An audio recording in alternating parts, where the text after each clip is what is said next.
Anggota Komisi 9 DPR RI Saleh Partaunan Daulay mengapresiasi langkah pemerintah yang melakukan distribusi vaksin COVID-19 ke 34 provinsi di seluruh wilayah Indonesia.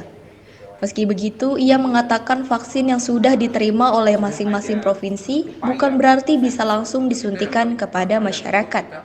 Saleh Daulay menuturkan vaksin yang sudah sampai di 34 provinsi ini tidak dapat langsung diberikan ke masyarakat, dikarenakan sampai saat ini BPOM belum mengeluarkan izin edar Emergency Use Authorization.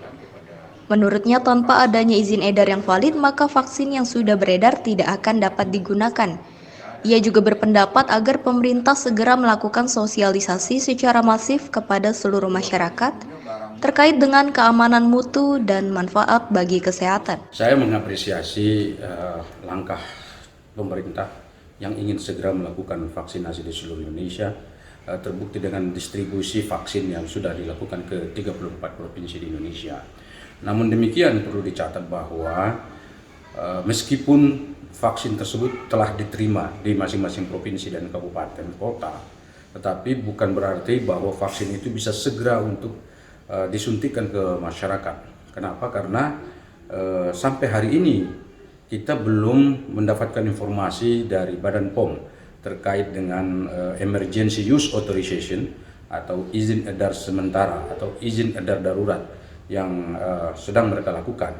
Dan karena itu saya mengingatkan kepada pemerintah untuk tetap menunggu Emergency Use Authorization ini, karena tanpa Emergency Use Authorization yang valid, kemudian bertanggung jawab, kemudian independen, ini tentu tidak bisa dilakukan vaksinasi seperti itu.